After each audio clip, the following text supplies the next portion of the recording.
Have you seen the new F1 movie teaser on Apple Vision Pro with Brad Pitt? It was epic and it gave us a taste of Apple's new immersive format, Wide FOV. I can show you Brad Pitt driving an F1 for copyright reasons, but I can hold an Insta360 Ace Pro 2 running my Onewheel and give you a POV style version of it.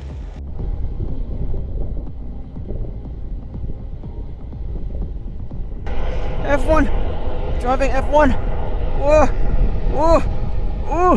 Crash! Crash! Whoa! Oh, headache! Dizzy. Not quite Hollywood, but still pretty immersive. So, what is this Wide FOV thing? It has wider field of view than traditional 16:9 or even IMAX, support progressive immersion, and Apple might soon use AI to turn it into full 3D spatial video, just like the F1 teaser. It is POV, it is immersive, and it's perfect for action sport lovers. Today, we are testing two of Apple's recommended cameras for creating native Wide FOV content on visionOS 26, the Insta360 X5 right here and the new Ace Pro 2. We will compare image quality, field of view, stabilization, and everything else that matter when picking up the best 8K action camera to capture immersive spatial memory. If you got a Vision Pro and want to shoot Wide FOV in 8K quality, or already have one of this camera and thinking about getting a Vision Pro, this video is for you. Let's dive in. There are two distinct features of the Apple native Wide FOV video format that use the parametric projection. First, your field of view is wider than 120 degrees, and you can control it with a digital dial when you are in immersive mode. Apple calls it progressive immersion. It is very fun to mix it with your physical environment. Second, it requires zero post-production. Apple's idea with this format is to make it simple, not just for professionals, but for anyone to create immersive content. So if you shoot on a supported action camera and airdrop that footage onto your Vision Pro, it will automatically recognize and play back correctly.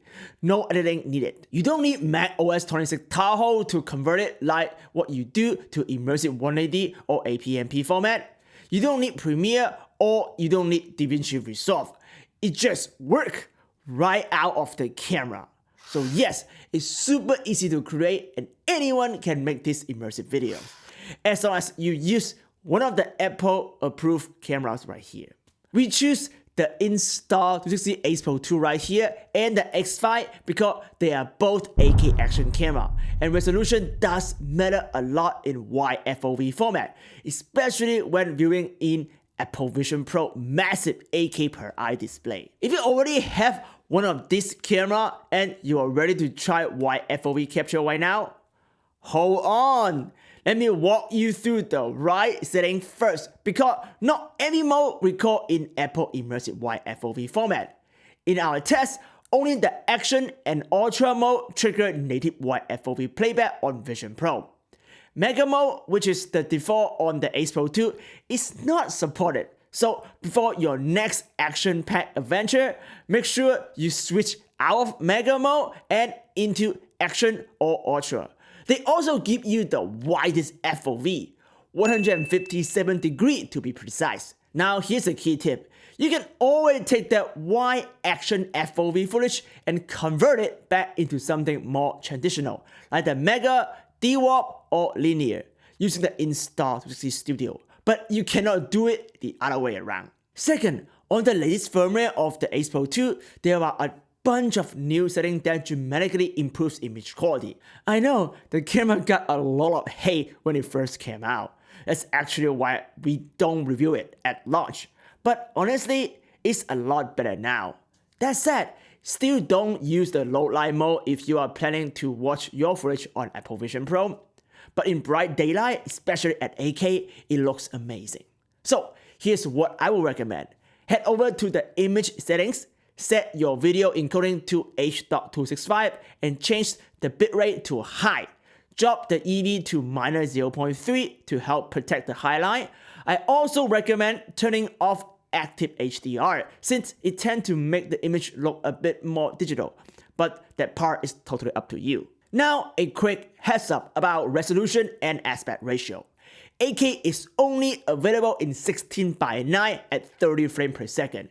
If you want the widest possible field of view in the Wide FOV mode, I actually suggest dropping down to 4K at 60 frames per second in 4:3 aspect ratio.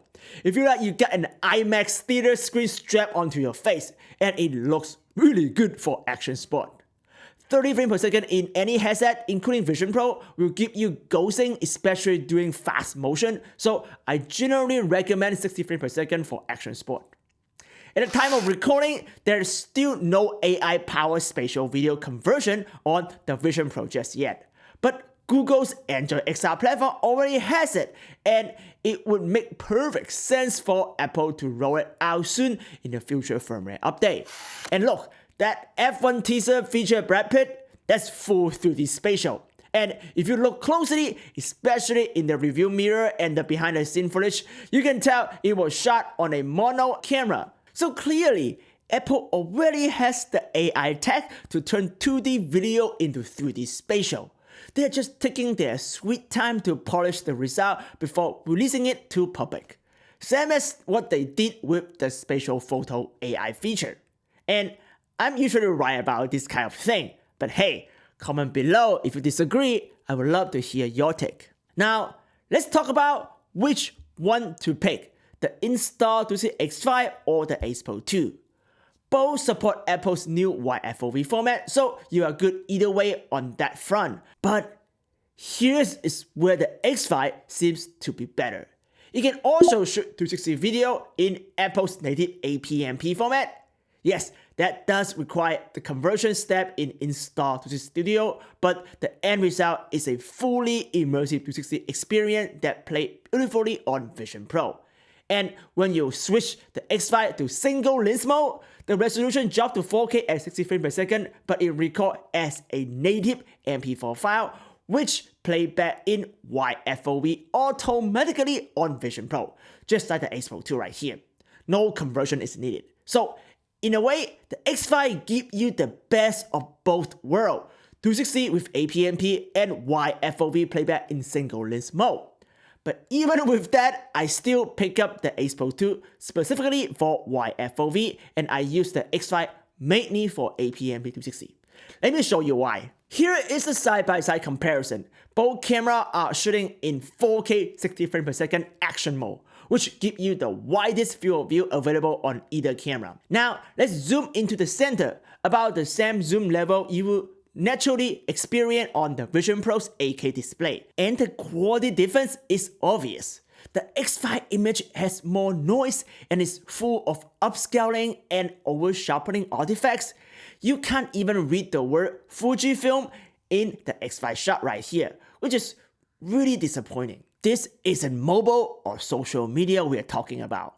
On an 8K per eye big giant cinema screen, resolution matters a lot. And unfortunately, I just don't think the X5 image quality hold up inside Vision Pro's Wide FOV mode. That said, in single lens action mode, the X5 has a noticeable wider field of view than the Ace Pro 2, somewhere between 15 to 20 degrees wider. So if you really need more FOV, then the X5 is still your only choice. But if field of view isn't critical for your POV shot, then I would personally even go with the 8K mode on the Ace Pro 2 for stationary or tripod shot at least. As you see here, the quality difference is significant, especially in the center sharpness on the Ace Pro 2.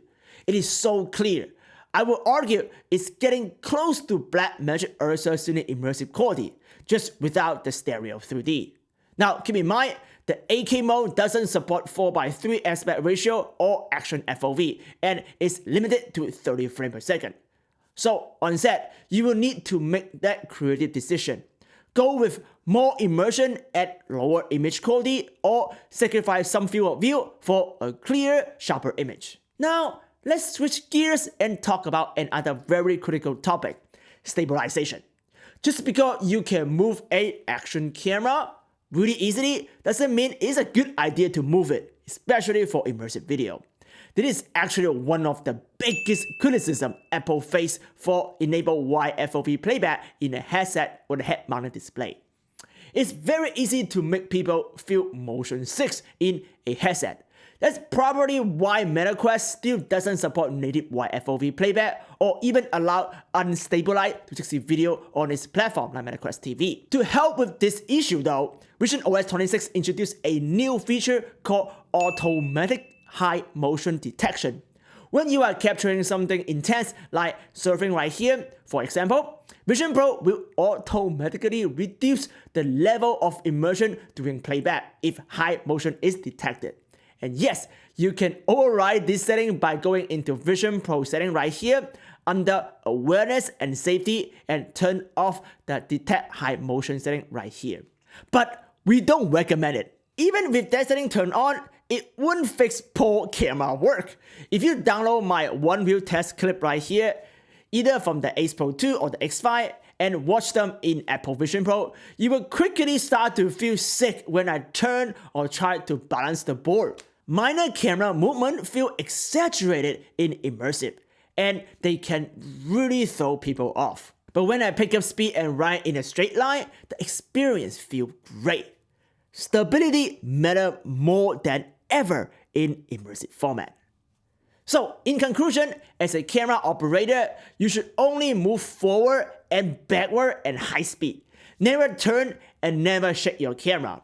That means a lot of extreme sports, at least the way they are filming right now, are actually a bad fit for immersive wide FOV video on Apple Vision Pro. Even watching the F1 teaser, I'm sure some of you feel a little bit motion sick, and that was captured by Apple's professional film crew. Before you even think about moving the camera, make sure to set your Ace Pro 2 stabilization to high. And here's the pro tips. If your camera is locked off on a tripod, turning stabilization completely off will actually give you an extra 10 degrees of field of views. And that's why my go-to settings are always either high or off, never low or standard. And remember, we don't currently have an editing software or two to fix or trim the wide FOV video for playback on Apple Vision Pro. So only start recording when the camera is stable and stop recording before things get choppy or just as you're coming to a stop. Watching wide FOV video on Vision Pro as long as you are running visionOS 26 or later is super easy. Just airdrop the MP4 file directly from your camera to your Vision Pro. When you open it, Vision Pro will automatically prompt you to convert it into wide FOV format. You can choose to replace the original file or save a new version. Either way, you're good to go now. From there, you can share the video with friends who also has a Vision Pro or even co-watch together using SharePlay, either locally or remotely through FaceTime.